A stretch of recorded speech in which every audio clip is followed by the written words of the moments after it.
This is your ultimate stop for everything sports. The Golden State Media Concepts Sports Podcast. Should I say more? From the NFL, MLB, the NBA to MMA, it's all in here. The Golden State Media Concepts Sports Podcast. Listen now.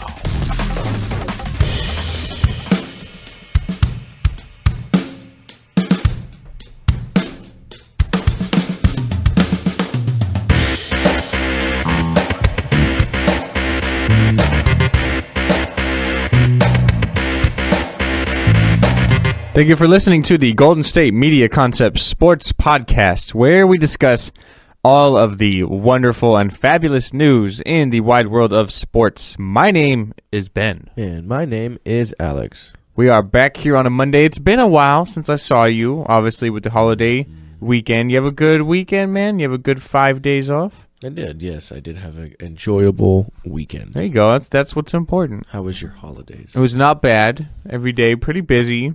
I was not home really for any of them, so I guess that's a good thing. Suppose the way you look at it. Stayed busy, stayed active. Oh, that's a good thing. And went to the movies. What'd you see? I saw Moana. How did you like it? It was actually really good. Okay. Good movie, yeah. Interesting. It's one of those Disney movies that's like good for kids and for adults too, because it teaches you like life lessons. Jinx. It's like we almost read each other's minds and almost finished each other's supposed to say sentences. Nope. That way it would be us finishing each other's sentences. Well, now it's too late. So we'll just have to move on from there. But you didn't get it at first, and it's okay. That upset me a little bit. If you fail, try until you succeed. If at first you don't succeed, you gotta pick yourself off and try it again. You gotta dust yourself off. All right. Well, anyways, into the show. So talking a lot of football, we had a huge week in college football as well as a huge week in the NFL, starting on Thanksgiving and really will be ending tonight with Monday night between the Eagles and Packers. So we're talking about those two things, and we'll end the show with some quick trending stories because this show's going to be dominated by a lot of football talk because of how important these 2 weeks are in college football and in the NFL.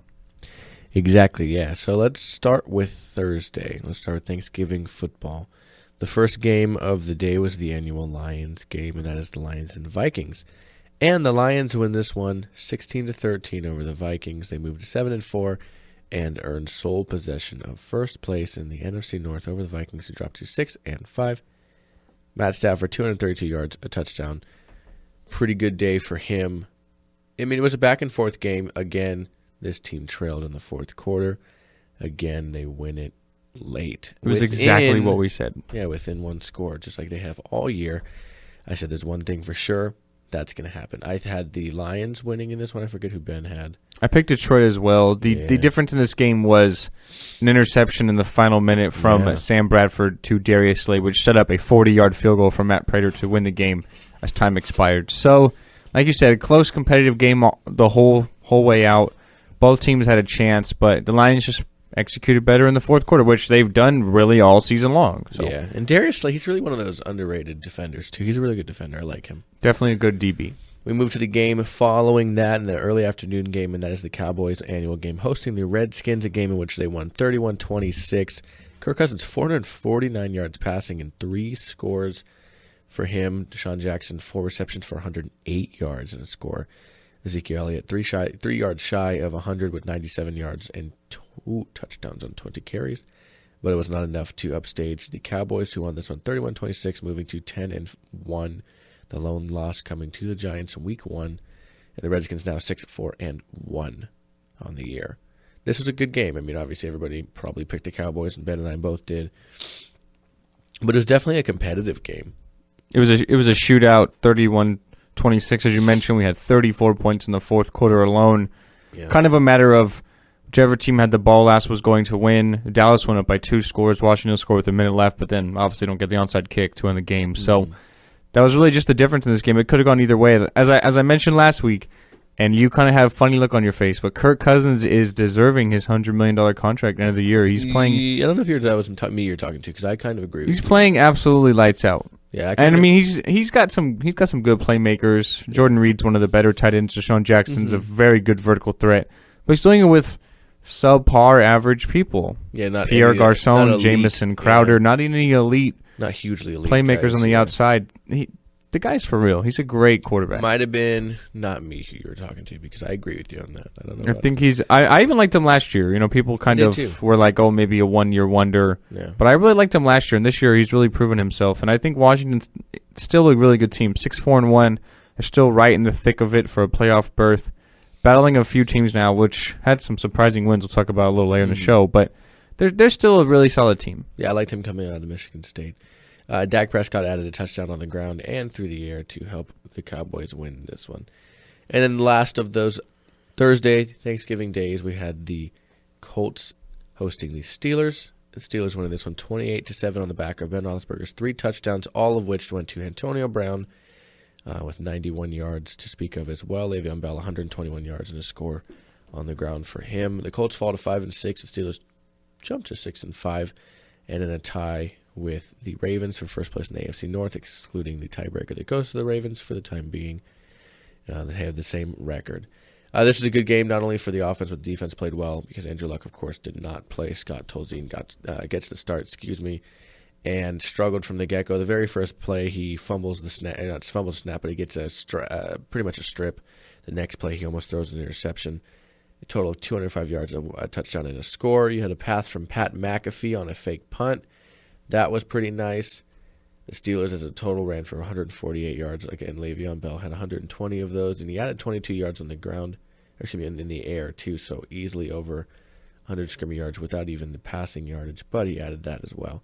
So a good game for the Steelers, who needed to turn it around. The Colts had some promising things in this, but thought it was going to be a very uphill battle from them from the get-go without Andrew Luck playing. And that was definitely the case. Pittsburgh just totally ran away blew them out from start to finish. So not much of a surprise. We all thought that would happen. Mm-hmm. Moving to the Sunday slate of games, we had the Titans defeating the Bears 27-21. Matt Barkley, 316 yards and 3 scores, but some ugly interceptions as well. Unfortunately, cannot help them win this one. They dropped to 2-9 on the year. Titans moved to 6-6. They're tied atop the division. Yes, they are. The same division here with the Jaguars. They lose to the Bills in a close one right there until the end. The Bills win this one 28-21. They move to 6-5. The Jaguars down to 2-9. Tyrod Taylor 166-1 and 1 on the ground. LaShawn McCoy 103 yards and 2 scores, and then Sammy Watkins is returned. Oh, welcome back. Welcome back, Watkins. 3 for 80. Not a bad day. No, not too bad. He had one big. He's still trying to work his way into fitness and everything. And he had one long catch. I mean, he had, like I said, he had 80 yards. One was for 62. So if you look at it that way, it wasn't that great. Blake Bortles 126-2. Not an amazing day, but hey, he didn't throw any picks, and he had 81 yards rushing. So look out now. Look out! The Blake train's gonna come for you, and he's gonna win a game. Maybe he's gonna overtake Zeke Elliott for the league in rushing in a minute. Watch out! Yeah. In the AFC North battle, the Ravens escape a narrow win over the Bengals, 19-14. They moved to 6-5, as I mentioned before. The Bengals drop even farther down into the low grade of the AFC North as they stand 3-7-1. Andy Dalton 283-1 as he tries to figure out life without A.J. Green. His leading receiver, Tyler Eifert, 68 yards on a touchdown on 5 receptions. Their leading rusher in the game was Rex Burkhead. Jeremy Hill had gotten hurt at one point, hurt his ankle. Didn't really play up to par the rest of the game. You had the Ravens, Joe Flacco, 234-1 in an interception. 92 yards as a team, rushing through a lot of different culprits there. And then not any significant receivers. Kenneth Dixon, the running back, had the most receptions with 4. So not a great day. This game was kind of if you look at it from top to bottom. I guess you can say the best player of the game in this game was Justin Tucker. 3 50-plus yard field goals. Yeah, Justin Tucker, that guy just does not miss. He's still the only kicker to not have missed a kick all year. Like you said, 3 plus 50. I mean, that guy is insane. As long as 57. He made 4 total field goals. He's pretty much the reason why. Yeah, I'm playing. The guy I was playing my fantasy league has Justin Tucker, and I'm looking at the scores and stuff, and I'm like, how on earth? He was his leading scorer. I'm like, how is this guy getting? I think he finished with 12 of their points, 19 fantasy points. I'm just like, Jesus Christ, guy's unreal. He was responsible for 11 of their points. 12 of their points. 19 fantasy points. I'm just like, Jesus Christ, guy's unreal. He was responsible for 11 of their points. 19 fantasy points. I'm just like, Jesus Christ, guy's unreal. 11 pretty much, technically speaking, he's responsible for 13 of their points because of an extra point. But the guy's pretty good. He's pretty good. He's the best kicker in the NFL. I definitely agree. We moved to a NFC powerhouse game, and what we looked at the last few years. The teams have been up, they've been down. Maybe not necessarily this year, but the Falcons moved to 7-4 on the year, defeating the Cardinals 38-19. Cardinals dropped to 4-6-1. Carson Palmer 289-2. Devontae Freeman though 16 carries, only 60 yards, but 2 scores for him. Tevin Coleman adds one on the ground as well. You had Matt Ryan 269-2. Julio Jones really was not part of this game in any really... Yeah, Patrick Peterson effect. Yeah, exactly. With any really significant effect, only 4 for 35. Their leading receiver, though, Taylor Gabriel, 4 for 75 and 2. Pretty good day for a guy that was cut by the Browns, if you ask me. Yeah, well, this is the Browns we're talking about. But yes, it is. I mean, the story of this game, really, Atlanta absolutely destroys Arizona by 19. The Cardinals are done. 4-6-1. They're done. David Johnson's not having the same year he had prior, even though he started it kind of hot, only 50. He's doing really good, but there's just not much around him. Exactly. The team is just not playing well. Exactly. Almost identical numbers, roughly, from the quarterback position. One more completed pass for Matt Ryan, 20 more yards passing for Carson Palmer, and both had a touchdown, or 2 touchdowns and an interception, so pretty similar there. But, yes, this is a good game. Not to mention Taylor Gabriel added a rush for 27 yards. On an end around, I believe. He's a fast kid. Dude's fast. All right, also in the NFC, we have the Giants in this one taking on the Browns of the AFC North. And again, the Browns fail to get a win. The Giants win this one 27-13. They're 8-3. Won 5 in a row now. Yes, they have. And the Browns sitting at 0-12. Teary-eyed Hugh Jackson. Yeah. Poor guy. I'm sure it's frustrating for him. He's a good coach. We look at Josh McCown, 322 yards from Josh McCown, and a score. Eli Manning, 194, but 3 touchdowns, 2 of which went to Odell Beckham Jr. He ended the day with those 2 touchdowns and 96 yards. Anybody else after him had no more than 2 receptions. So they'll have to. I think they're going to have to figure out how to win, other ways. They did have a decent rushing day from a committee, including Eli Manning's 2 for -2, but 104. Look out now. 104 is a team otherwise. Terrell Pryor, 131, 6 receptions, no scores for him. Corey Coleman, the rookie, was responsible for the 1 receiving touchdown that they had. So, again, the Browns, 58 rushing yards, not a great day for them. They're finding ways to score at times, but they just can't win any games. I'd love to see them win 1 game. I still think there's a win in there somewhere. Well, I'll give them 1. As it stands, again, they're 0-12 in the next few weeks. They're going on next week to face the Bengals. That's winnable. Winnable. The Bills. That'll be. I would say not so much. Not as much. The Chargers. I'd say winnable. And then the Steelers. Well, depending on where Pittsburgh playoff position-wise, maybe you can. I don't know. It's still tough. They're tied with Baltimore, but 3 weeks, a lot of things could change. So you never exactly know where it could be. We'll have to wait and see. But I still think there's a win in there somewhere. They've got to catch someone on a bad day, right? Come on. I think maybe the Bengals. It's possible. The Bengals are probably the worst we've seen them in the last few years, and they have to deal with a lot of injuries right now. So it's possible. But I think there's 1 win in there. One. We move to another NFC team, and that's the Saints hosting the Rams. They win this one 49-21 over the Rams. 5-6 now. The Saints sit 4-7 the Rams. But hey, man. How about Jared Goff? I know you're not a huge Jared Goff fan. I know it was the Saints' defense, but you still have to have a little bit of skill to go 214 and 3 touchdowns. He did. Some of those were tight, 3. And the one was the first. The 3 touchdowns were all in the first half as well. The first touchdown was not beautiful. Bad. The third one was a tight space, kind of fit into a tight space touchdown. He looked a lot better than he did, and I said, keep in mind, the first game he played in was just drenching rain. And he actually played a dome. He had some time to throw today. 20 for 32, 214 and 3. A bit of an ugly pick that was undercut by the linebacker, but I thought it was good. It was it looked better than anything Keenum's done all year to me. That's definitely true, and I guess you can say Kenny Britt is somewhat establishing himself as their best option. Last 3 weeks he's been playing a lot better. Yeah. It is the Saints' defense, which is not world beaters by any stretch of imagination, but you have to start somewhere. So I guess I'll give him credit for that. But for me, the big story of this game is just how bad the Rams' defense played. Mm-hmm. Drew Brees throws for 310 yards and 4 touchdowns. He also had another touchdown. Willie Snead threw a touchdown on a wide receiver pass. Mark Ingram totally gashed them.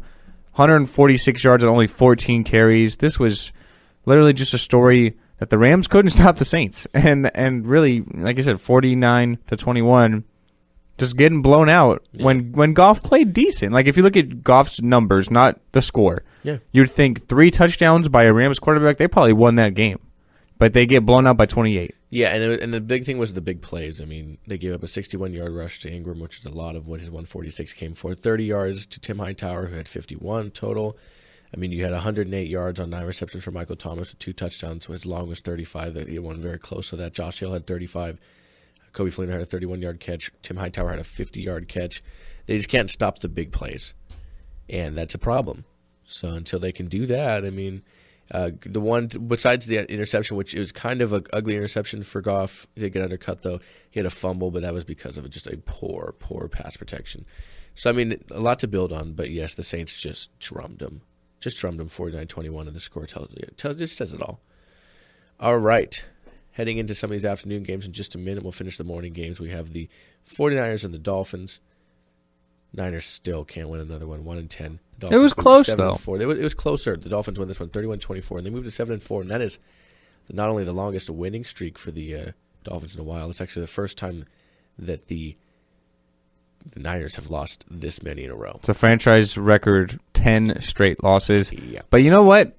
Colin Kaepernick yesterday played absolutely fantastic. Gave them a chance to tie it late. He was stopped at the 2-yard line as time expired. He tried to run it in.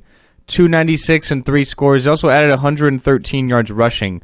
So he, by far, has made them... I realize Blaine Gabbert has more wins than him with 1. But Kaepernick has by far given the Niners a better chance to win games. They competed for a while against New England. They competed going all the way to the East Coast in a humid climate in Miami, who's been hot. This is not a game I expected to go right down to the wire. You know what I mean? And it did. And I think a lot of that has to do with Kaepernick. He's... As much criticism as the guy gets, he's playing a lot better than probably anyone else on that team at the quarterback position could be playing. Yeah. So I guess you have to give him some kind of credit for that. Yeah, I mean, I think there's pluses and minuses. I mean, yeah, they were in that that Patriots game at first, but it was pouring rain.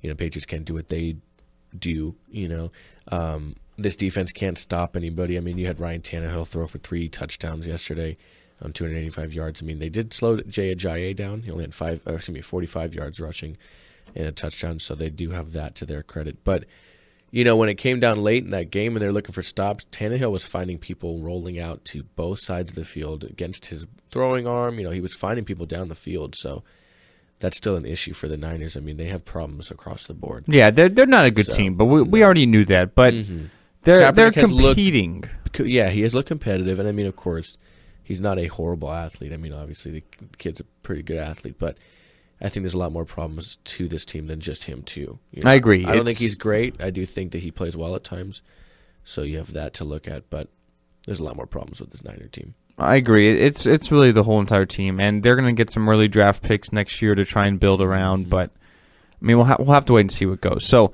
real quick, the Chargers defeat the Houston Texans. Houston drops their first game at home this year. The score was 21-13. The Broctopus, the Brockness monster, whatever you want to call him, just literally continues to disappoint. 3 interceptions yesterday. I literally only saw one good play from him, and it wasn't even really a pass. It was him being mobile in the pocket and stepping up through a sack and getting a completion. Otherwise, I was like, this is horrible. This team is just a quarterback away from being pretty good. Slow down, because that's what they said when they got Brock Osweiler.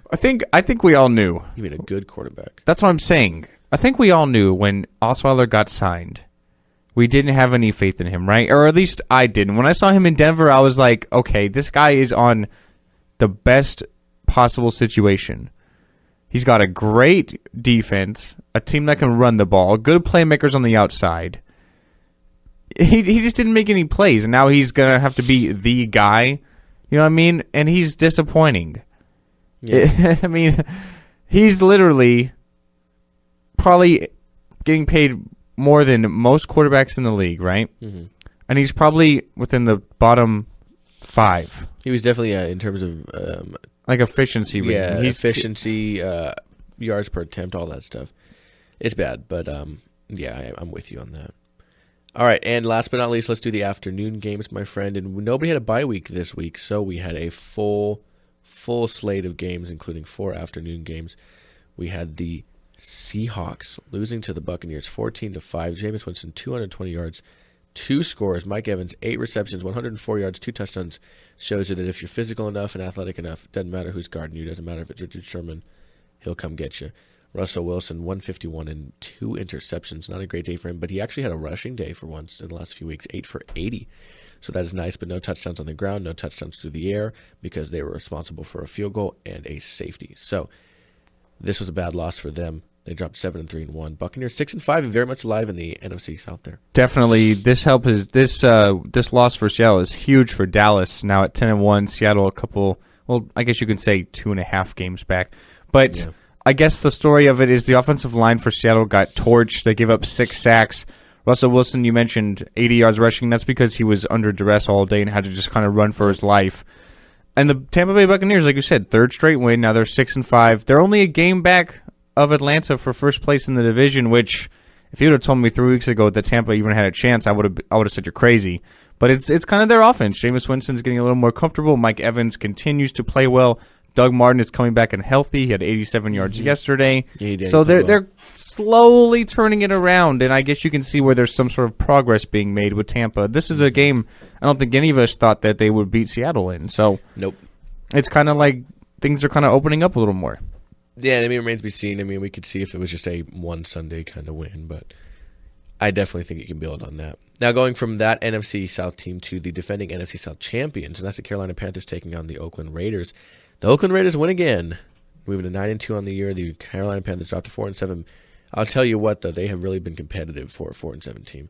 But Derek Carr dislocates his pinky on his throwing hand at one point in this game, comes back in the game, finishes at 315-2, including an interception, but understandable having injured that hand. It was kind of an ugly interception, to tell you the truth. Tavius Murray, 45 yards on 19 carries, not really efficient for him, but he did add a score. Michael Crabtree had a big catch late that was added to his 110 yards receiving. But importantly, like I said, this team did battle, even though they lost. Carolina, 246-2 from Cam Newton, including a pick. Jonathan Stewart, 96 yards on the ground and 2 touchdowns. Cam Newton added a touchdown as well, but was held with 6 yards rushing. Ted Ginn, 115-1 for them, 88-yard touchdown. So a lot of that came from that one play. But they were very much in this game, but I mean, it shows you the Raiders are finding ways to win. Late strip from Khalil Mack. Guy was on fire. You know, this defense is starting to play better. And like I said, when these young pieces get together, you know, start figuring it out. They have a good pass rush. They had 2 sacks yesterday. They can start making some noise defensively, not only offensively. So definitely a good game to watch. Raiders clinched their first winning record since they were in the Super Bowl 2002 with their 9th victory. And like you mentioned, they're finding ways to win. They're doing what championship teams do, and that's finding ways to win games. The Raiders come back again in the fourth quarter. They were down 8. You mentioned they get the touchdown, 2-point conversion, then they kick the game-winning field goal there with about a minute and a half left by Sebastian Janikowski. So they're just finding ways to win games. They're doing what championship teams do, coming from behind. Derek Carr has been fantastic this year in the fourth quarter especially. I guess, honestly, for me, I'd say MVP, man, because he's playing like it. I think if you take him off that team and put them with really, I'm not going to say any other quarterback because there's a lot of great ones, but if you put them with a mediocre, middle-of-the-road quarterback, they're not 9-2. They're maybe sitting at 5-6, 6-5. You know what I mean? This team is being at times carried by Carr. And you saw that yesterday. This dude leaves a game with a dislocated pinky on his throwing hand, pops that back into place, puts on a glove, and is like, okay, let's go back there out there and ball. And that's exactly what he did. And he kept playing better. Excluding that pick, I mean, it was an ugly pick. But other than that, yeah, he played just as well as he had been before. And before we move on, I told you, and I told Jeremiah too, you know, when we were previewing these teams heading into the season, and the Raiders, I said they were, you know, not only 2 games, but a few games away from a winning record last year. They finished 7-9. They were every bit in the Steelers game. They were every bit in the Vikings game. And I said, what makes you a good team is when you can figure out ways to win the close ones, and they are doing that this year. So. Exactly. Same thing with the Giants this year. Lost a lot of fourth quarter games last year. They're doing that a little differently this year, and obviously you can see they're at 8-3, so it's working out for them. And the last game here on the afternoon slate of games is the Patriots get a road win against the New York Jets, 22-17. Had to come from behind in the fourth quarter, which is something you don't really see very often, but this is kind of a budding rivalry. Yeah. Always the Jets kind of get up for this game. You had Ryan Fitzpatrick return yet again to the starting quarterback position, and he didn't play too bad. Had a couple of scores. Quincy and Yunwa, a big day, 109 and a touchdown. You saw Brandon Marshall finally come back to life, 67 yards and a score. But New England comes from behind and wins. Tom Brady wins his 200th career game, including playoffs, which just ties him with Peyton Manning. So I look at Peyton still as more impressive. I mean, Brady's played in the AFC East for so long. I mean, you're guaranteed almost. He looks to get 6 wins a year. Peyton played in the AFC South for so long. Yeah, but Jacksonville's terrible for a long time. Jacksonville was good at one point though. In the Tennessee's mid-2000s. been terrible. Tennessee was good at one point in the mid-2000s. And the Texans got better the last few years he was there. They were good for a couple of years. I just say it. I mean, I look at Peyton's and it was impressive, and Brady's is impressive. I mean, not to say the least, but I think that shows more to the impressive nature of the philosophy. The Patriots. I guess you can say some of that, but for me, it's more so Brady. I mean, he's going to go down as greatest of all time, at least for right now. I'm saying even the year he was out, the Patriots won 10 games. You know what I mean? So. With Matt Castle, which we've seen what he's been. So. Exactly. So that's what I mean is the Patriots even won 10 games when Brady wasn't the quarterback. So, I mean, they were winning games whoever the quarterback was. You know what I mean? I think they kind of complement each other, Brady and Belichick. I just mean, through his career, a quarter of his wins have come from the AFC East. So, if you look at it that way. I understand. He has over... But that has nothing to do with him. He can't control that. No, he can. He's just balling out. All right, and then last but not least, before we take our break, the Chiefs defeat the Broncos, which I called, Ben, in your face, 30-27. That was really the best game of the day yesterday. This was a good game. Yeah, they moved to 8-3. They defeat the Broncos. They dropped to 7-4. Now in third place in that very, very crowded AFC West there. And the Chiefs won this one in overtime, too. Almost a tie. Because they each had a field goal on each of their drives.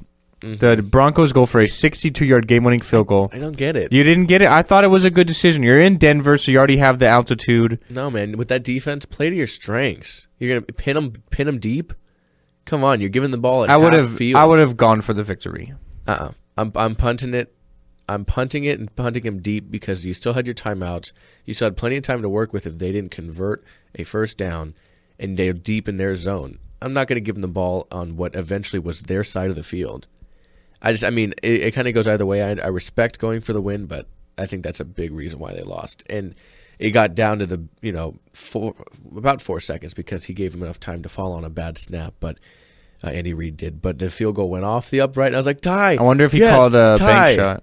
Right? I wonder if he called bank shot. Yeah, Cairo Santos kicks it off the left upright, and then it doinks back in just barely. I love those kicks. Inside of the post to obviously win the game, but it almost like I would have loved if it hit the left upright and then bounced and hit the right one and then came out. That would have been awesome. That would have been. I've never seen that. That would have been the best one. I've seen him off of each upright and out, obviously, but I've never seen him off both. That would have been fabulous. That would have been amazing. Yeah. But he barely got it in, so the Chiefs do get the road victory, which you called. So kudos to you. Thanks. But I was surprised Denver coming off of a bye week at home. Thought they would have played. I mean, they played pretty good. Trevor Siemian 368 and 3 scores. Manuel Sanders 162 yards and 1 touchdown. This game for the Chiefs is because of the defense of both these teams don't lose them games often. And in that aspect, neither does the offense for the Chiefs. Alex was always very smart with the ball. And it hurt him at times, but they added some special teams success to really help this game come to the eventual outcome it did. But I think they're just more of a complete team. I think the offense of the Broncos is too up and down, even though they played very well yesterday. And it was. I was mainly at the end there. I was rooting for a tie because we've already had 2. If we would have had a third one, that would have been pretty. But I know Jeremiah hates him, so I was like, yeah, please. Tie. You could have had a good talking point on the football show. He hates him. But for Chiefs, you mentioned the defense, and they did get Justin Houston back last night. And he did make a difference. 3 sacks in his first game back. It was a sack party last night. 3 sacks for him. 3 sacks for Von Miller. It was. If you like sacks, It was your combined 11 sacks for 58 yards. Yeah. If you like sacks, you tune in to the replay on NFL Network for that one because it was Sack City last night and everybody was. It was a sack fest. It was a sack fest and everybody ate free. Okay. They're about to make some sack lunches later. Exactly. All right, and then real quick before the break, we will preview Monday Night Football. The Green Bay Packers go on the road to Lincoln Financial Field in Philly to take on the Eagles. I got the Eagles in this game. They're a much better team at home, obviously 4-0. I can't trust Green Bay. 4-game losing streak. The defense can't stop anyone. Although the Eagles don't have an offensive juggernaut, I think the Eagles will be able to win a close game. Yeah, I'm going to give it to the Eagles on this one. I think you're right. Better defense as of now. They show they can get after the passer. They show that they can play well in space. Yeah, I'll give it to the Eagles. I just can't trust Green Bay, which breaks my heart. But I know it does, man. I'm sorry. I mean, they are getting a little healthier. Demarius Randall is expected to play. You have James Starks back at running back. Kristen Michaels should be active. And I actually caught that. Oh, nice. So Alex just had to throw a little piece of something at me, and I caught it in my hands. Part of the chair that I found. And I guess I'll just throw it back at him a little later when he's unexpected. So I can't wait. But so we're both going Eagles. Yes, all right. I'll go Eagles. So, fly, Eagles, fly. Fly, Eagles, fly. That fight song of theirs. Okay, so let's take this very long-awaited break. Come back. We'll talk college football. And then we'll take a last break and do a little bit of what's trending and get out of here. So we'll be right back here at the Golden State Media Concepts Sports Podcast. Tired of searching the vast jungle of podcasts? Now listen close and hear this out. There's a podcast network that covers just about everything that you've been searching. Hey! The Golden State Media Concepts Podcast Network is here. Nothing less than a podcast bliss with endless hours of podcast coverage. From news, sports, music, fashion, cooking, entertainment, fantasy, football, and so much more. So stop lurking around and go straight out to the Golden State Media Concepts Podcast Network. Guaranteed to fill that podcast itch. Whatever it may be. Visit us at www.gsmcpodcast.com. Follow us on Facebook and Twitter, and download us on iTunes, SoundCloud, and Google Play.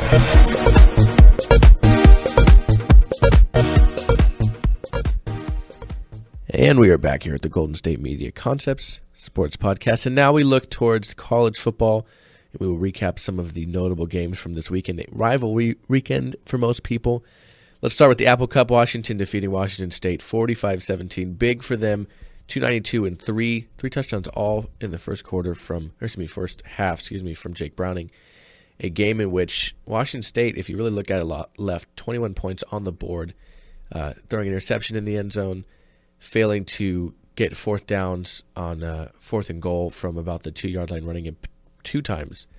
3 straight runs on back-to-back drives there, really kind of just helping to finish off the game for them. A team that's known for passing did not do so in the really notable moments. And they did lose this one. Washington's probably going to jump back into the top 4 because somebody had to lose the Michigan-Ohio State game, which we'll get into in a minute. Nebraska loses after being ranked 16 to unranked Iowa. Iowa knocking off another ranked opponent. Boise State loses to Air Force. They're probably going to be unranked after this one, dropping 27-20 to the unranked Air Force. Houston loses after a pretty impressive win over Louisville to Memphis, 48-44. Greg Ward, though, 487-4, so he did everything he could to try to help them win this one. I think this team was definitely distracted by their head coach. Yeah. Tom Herman is now the head coach at Texas. We reported last week that Charlie Strong was fired from Texas. Well, that wasn't, I'm going to put in air quotes, official, even though we all knew it. And then after their bad loss to TCU on Black Friday, they lose 30-9. He's officially fired. They hire Tom Herman the next day. So, I mean, there was definitely some distractions with Herman, with the whole head coaching situation with the team and everything. Even though I think at that point it was more so just like a rumor he would be going, it's still enough to kind of get. It was definitely LSU hires Ed Orgeron on a permanent basis, which I think is great. I think he deserved the job, so I'm happy for Coach O, as he's known as, because I thought he deserved the job. So after that, it's like, Texas and Herman, kind of like a match made in heaven. We talked about it last week. He's already in the state of Texas. He can recruit well. So it just makes sense, and now he's the head coach there, and there was some distractions. I mean, I think the team probably was affected by that. Yeah, I understand why it could have led to that. We have the next one of the Friday games.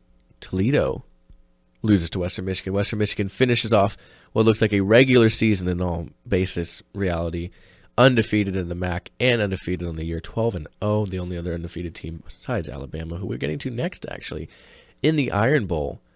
Not necessarily close, 30-12 in favor of the Tide. Alabama stays, of course, undefeated. The only other team besides I mentioned Western Michigan to do so. Jalen Hurts, 286-2. Bo Scarborough, 90 yards on the ground. Adarius Stewart, 127-1.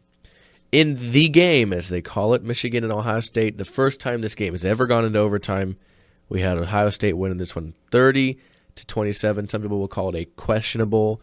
Not in my opinion. Yeah, I wanted to talk to you about that. What do you think? I think it was a first down because I think of his momentum. You're talking about the 4th and 1 in overtime, which would have ended the game. Ohio State going for it. Barrett. It was definitely weird. I don't understand why his feet ended up going in front of him. Yeah, it's kind of like he got like kind of knocked back and like it was really weird, and his feet like kind of take him back. Maybe almost. He released him because the turf caught the cleats or whatever. But it was weird. I do think he got the first down though. I thought it was really Jim Harbaugh, obviously very adamant at the end of the game with some.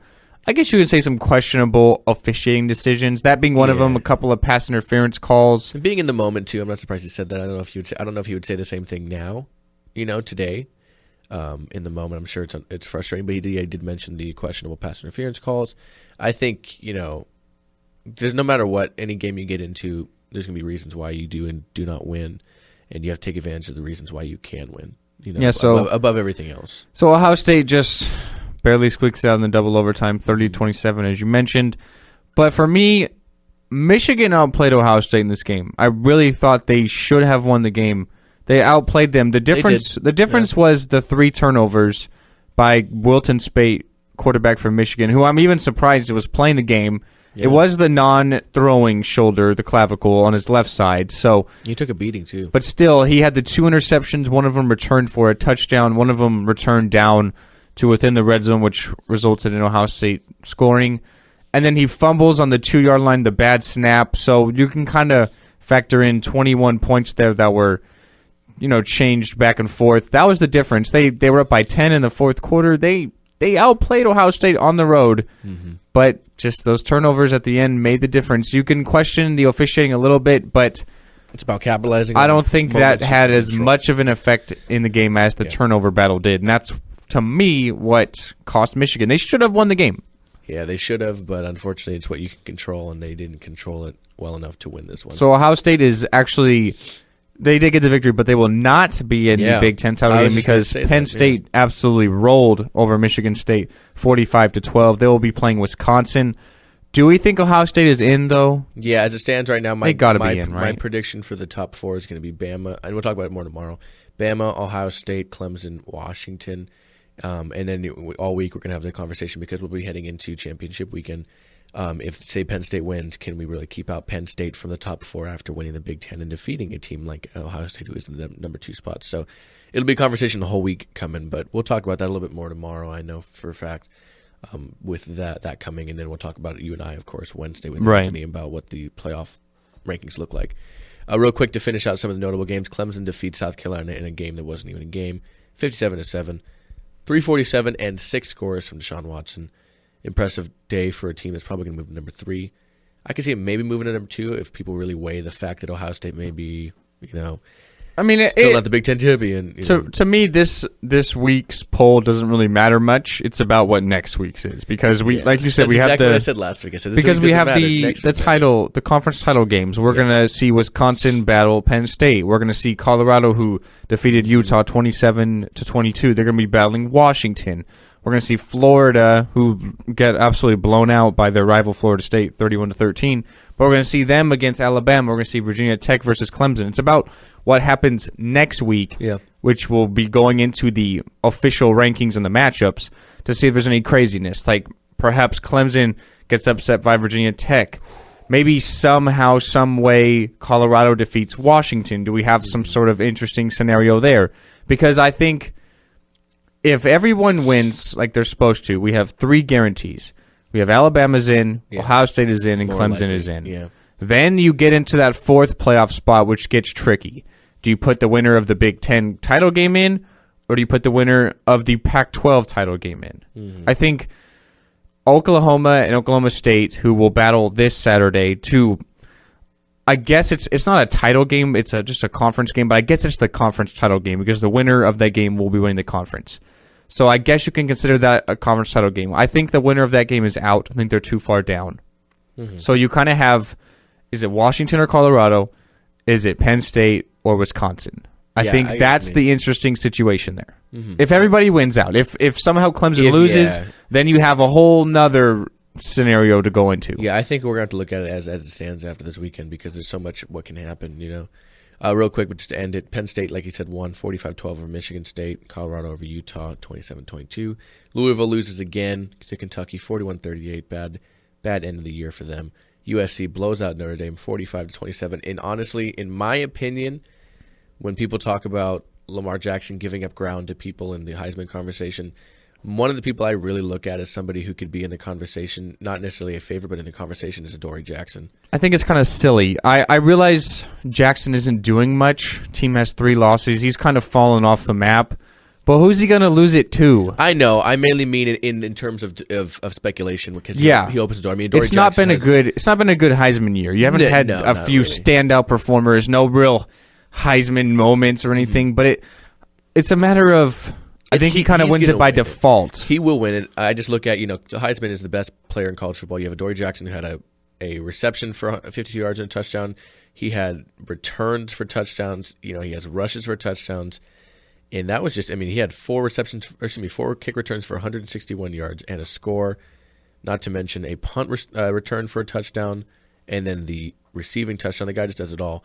Not to mention he's one of the best cornerbacks, if not the best cornerback in the nation. So I think just, people don't talk about him enough as somebody when they say, opens the door. I still think it'll be Jackson, but definitely a good player. Like you said, Florida State beats Florida 31-13. Tennessee gets defeated by Vanderbilt, unranked, 45-34. West Virginia over Ohio State 49-19. Stanford 41-17 over Rice. And Navy defeats SMU 75-31. Did you see that Pittsburgh and Syracuse game? Some of it. No, just the score. They set a college football record for points in the game. The final score was 76-61. This was a football game, not a basketball game. I'm looking through the scores on my phone. I'm like, oh, okay, like an early basketball game. I'm like, wait a minute, this says football. 76-61, most points in a college football game. Yeah, it was pretty intense. How would you like to say, oh, how'd you guys do? We scored 61 points. Oh, wow, you guys probably rolled them. We lost by 15. That, oh my, that just doesn't happen. That's a game of Madden right there. That's a game of some bad Madden. That's a game of NCAA football 2010. Dang it, 6. I wish I made that game still. All right, let's take our last break real quick. Come back and do some What's Trending. We'll get out of here. So we'll be right back here at the Golden State Media Concepts Sports Podcast. Do you want to be healthier, yet you just don't know what to do? All these shows telling you this and that, but nothing seems to work. Well, listen close. Golden State Media Concepts has got something great for you.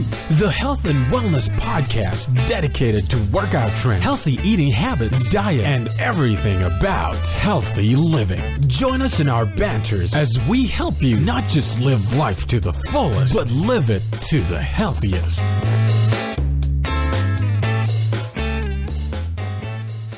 And we're back here at the Golden State Media Concepts Sports Podcast. And to end the show real quick, we're going to do What's Trending. I have 2. Ben, how many do you have? I just have 1. That's fine. Then, you know what? I was just talking about the AP poll. I'll save that for tomorrow. And I'll just do 1. You do 1. How about that? Sounds fantastic. All right, you start with yours. Okay, Alex, you're obviously familiar with Muhammad Ali and Conor McGregor.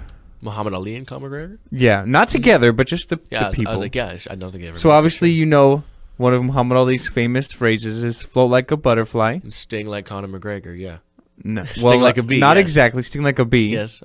Well, now you can say maybe sting like a tree. I don't. What? I don't. This guy, obviously, it's a lot harder to explain on radio than it is with visuals. But we have a tree carving artist. His name is James O'Neill. He's from New Jersey. Okay. He decided to make a tree carving out of Muhammad Ali. It's something that took him 6 months to do. Mm-hmm. He was inspired about his life, and then after he passed, kind of wanted to do it as like a memorial sort of thing. Okay. Something he already did of McGregor as well. It's absolutely fantastic. You need to absolutely look it up. I will. It's Ali kind of like standing up with his like hands raised, wearing gloves and everything. His pose. And he's sitting on a tree stump. This is a tree that he cut down to make these things. It's absolutely fantastic. I mean, he did one of McGregor as well, and he has them kind of standing side by side. And they look so real. And now he wants to do a female fighter, but he doesn't want to choose Ronda Rousey. He could do a female boxer. So I'm not sure who he's going to pick, but he says in this article, like, yeah, I want to do a female one next. I'm not going to do Ronda Rousey. He's maybe Chris Cyborg. I mean, maybe he could do Muhammad Ali's daughter. She was a pretty good. Perhaps boxer. Layla Ali. I'm not sure, but this guy who cut this down and made these sculptures is absolutely fantastic. Like, you need to absolutely look it up. I'll take a look after the show's over. Yeah, you can find. I found it on TMZ. So, I mean, I'm sure if you just Googled it, I'll find it. I guess it's a great remembrance for Ali, definitely. Mm-hmm. So, kudos to Mr. O'Neal. Yeah, indeed. Take a look at it. It sounds cool. All right, let's do the last What's Trending. I'm going to talk about a weird play to end the game, Ravens versus Bengals. So pretty much, I've seen this they've done it before, but this is excessive in the sense. Leading by a touchdown with the clock winding down, the Baltimore Ravens successfully ran out the final 11 seconds on one play. It was a fourth down as a punt. They pretty much had their punter, Sam Koch, take the punt and just hold it. And every single person on the rushing line of the Bengals pretty much was held, thrown to the ground, just completely penalized in every sense of the word. But a game can end on an offensive penalty as opposed to a defensive penalty. So, yes, it's illegal. It's the definition of illegal, but the game's over. Yeah, you have the 10-second runoff with them not having any timeouts or anything. So, now you kind of have to, I'm going to say, kind of get into football ethics. What do you think of it? Well, Clete Blaken made a really good point. He says they can't do it twice. It's the only thing you can do once. If they did it twice, it would have been declared a palpably unfair act, and they would have been penalized if they tried to do it more than once. So I think John Harbaugh got to start as a special teams coach. Guy knows what he's doing. I think it's a smart play. I don't like it. I wouldn't like it as a fan of the Bengals. I think the only fans that might like it would be the Ravens, in that sense. So, it gets you a win, and at the end of the day, a win's a win. They probably were going to win anyway. He just avoided punting it down the field for a possible return. So, yeah, I don't like it, but whatever. I have zero issues with this. None at all. I'm not going to say I would do the same thing because in that situation, I wouldn't know to do that. I'm not going to lie to you. I wouldn't know, okay, guys, let's hold here. Mm-hmm. I wouldn't know to do that. But if I did know, I would do it absolutely. I kind of compare it to basketball. If you're up by like 3 or 4 with under a minute left, sometimes you foul the other team so they can't shoot a three-pointer. I would do that every single time. You got to, whether it's looked at as cheap or whatever, the object of the game is to make sure you win it. Like you said, they probably would have won anyway, but we've seen crazier things happen. Punt returns for touchdowns at the end of the game. Think about Deshaun Jackson when he was on Philly. Dante Hall, Devin Hester. These guys have done it before. Hail Marys. Aaron Rodgers completed 2 of them last year. We've seen crazier things happen. I'm not going to give the other team any opportunity if I can avoid it. And that's exactly what the Ravens did. I don't have any issue with it at all. I would have done the same thing. Okay, I respect that. Yeah, I get that. I guess I can understand how it's kind of looked at. You know what I mean? I can understand that. But the object of the game is to win it. I'm going to put myself in the best situation to win it. That's going to be the way to do it. Then, hey, more power to you. Fair enough. I respect your reasoning. Well, of course, we'll talk about that, I'm sure, more this week. We will discuss tomorrow. It'll be just me. Maybe, if you guys are lucky. We'll talk. Tonight's Monday Night Football. We'll talk what the poll might look like and everything, in between everything, as you can expect it. But Ben will be back on Wednesday, as well as Anthony. Until then, I'd like to say thank you for listening to the Golden State Media Concept Sports Podcast. For Anthony, I am Alex. My name is Ben. I'll see you tomorrow. Ben will see you on Wednesday. You guys enjoy your sports for the rest of the day, and we'll talk then. Have a good one, guys.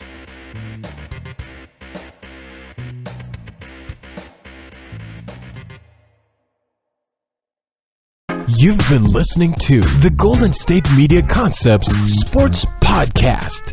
part of the Golden State Media Concepts Podcast Network. You can find this show and others like it at www.gsmcpodcast.com. Download our podcast on iTunes, Stitcher, SoundCloud, and Google Play. Just type in GSMC to find all the shows from the Golden State Media Concepts Podcast Network. From movies to music, from sports to entertainment, and even weird news. You can also follow us on Twitter and on Facebook. Thank you, and we hope you have enjoyed today's program.